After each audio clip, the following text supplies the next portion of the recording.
I'm Chad, this is George. Now we're going to learn how to ride a bike from the A all the way through to Z, with thanks to Speed Queen Racing and Yamaha.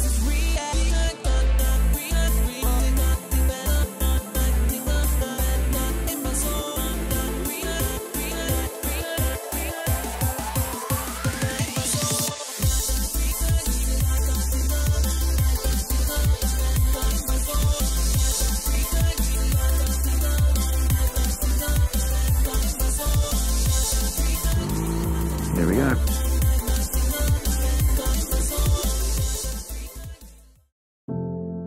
Welcome back to Gerotek for part 2 of our intermediate training. We're back on the Yamaha R3, but this time we had a track prepared Yamaha R6 courtesy of Yamaha to use.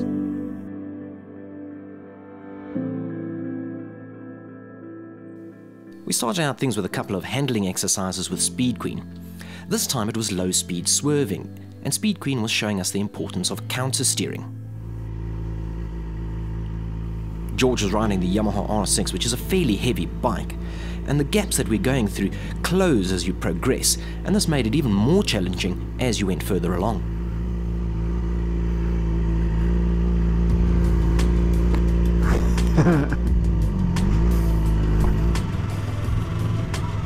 It was now my turn. The R3 is more nimble, but I made the mistake of going just way too fast.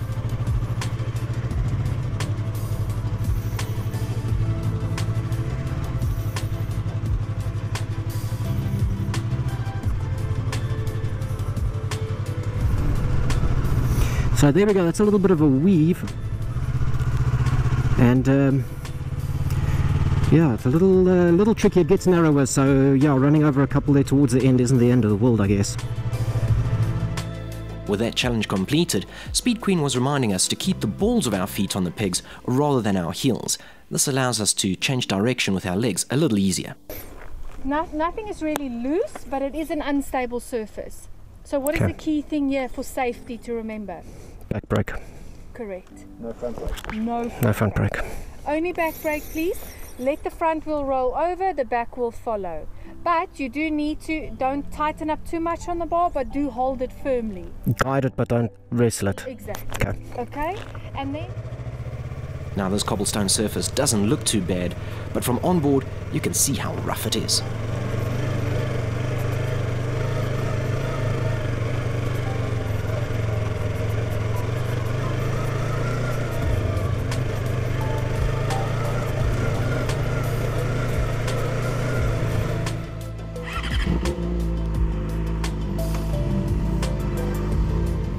Next was George's turn. The R6 has a track-tuned suspension which is very stiff, meaning that the R6 would crash into all the undulations. Poor George found himself out of the seat more than in it.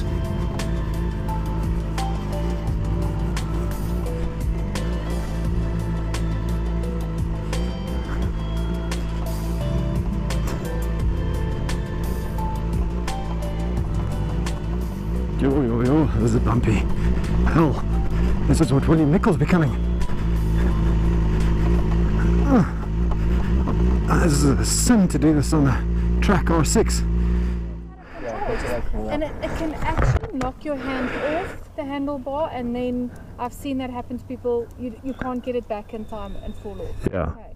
So things can go badly wrong. I mean, very, very bad, very quickly. And we do have conditions like this at times. And look, it takes one little rock to knock your handlebar out of your hand. Okay. What I do with this as well, with dual purpose bikes, is I let, also same thing, let people stand, feel. Now this was a deceptively tricky surface. Not being able to make out the undulations makes it very difficult to adjust the bike accordingly. Let's see. Straight through this one. And as she said, don't try and swerve.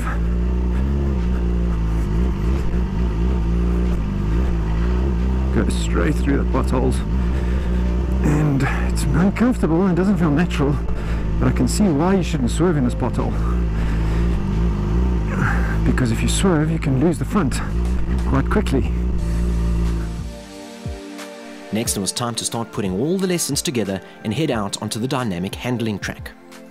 After a short briefing and a tour of the track, we were let loose to go and explore.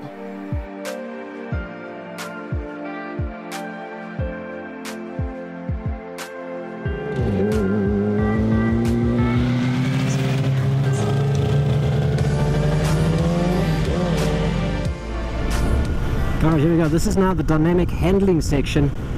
So now we're getting used to breaking the corner into three major parts, which is now the entrance, the apex, and the exit.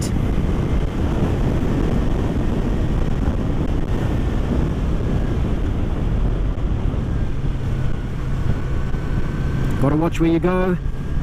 Well, I don't know this area, but hey, gotta look where you want to go. Feed on the power. Nothing done in a drastic fashion. Everything is smooth. Roll on, roll off.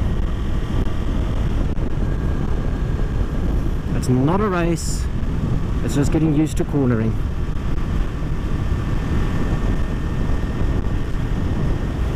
Things get a little quicker. You get a little braver naturally.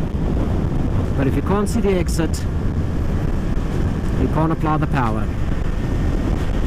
So I mean, very little braking that I'm needing here.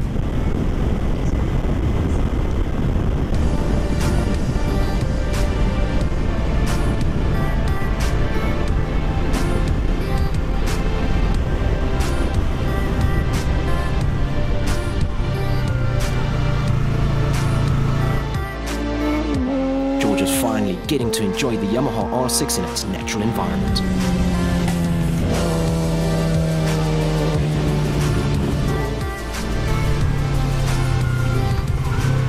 Oh, easy on the clutch.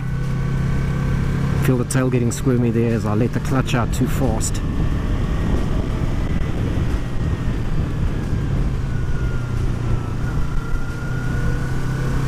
Don't fixate on the apex.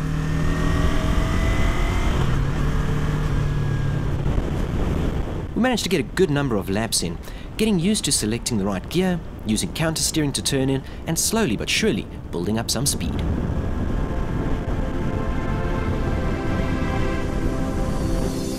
Some people will use a symbolism of the relationship of God to the universe. God is a brilliant light, only somehow veiled, hiding underneath all these forms that you see as you look around. So far, so good. But the truth is funnier than that. It is that you are looking right at the brilliant light now. That the experience you are having, which you call ordinary everyday consciousness, pretending you're not it. Did you learn something? Yeah, plenty, yeah. Plenty. You can see why this is necessary. And that to... this is going to be interesting. Yes. It's going to be interesting, and no, I don't think anybody should get on any of these kinds of bikes without courses. Yeah. It's just. So you understand why it's frightening why people at the age of 17 can get a learner's for an R1 and be legal on the road. This isn't a 1, this is not a even a 6. yeah. No, and I opened her up on that back straight a bit, and Yeah. I still did. I think I took it to like maybe 10,000, between 10 Yeah, and and you still 12,000. got another 6 to go. I've got another 6 to go. And I that's could- where the it motor only comes onto really, song. Yeah, it only really gets there. But you'll start feeling at the track. Yeah. We can work through the gears. We start working higher RPM as well. Yeah. That's what it's designed for.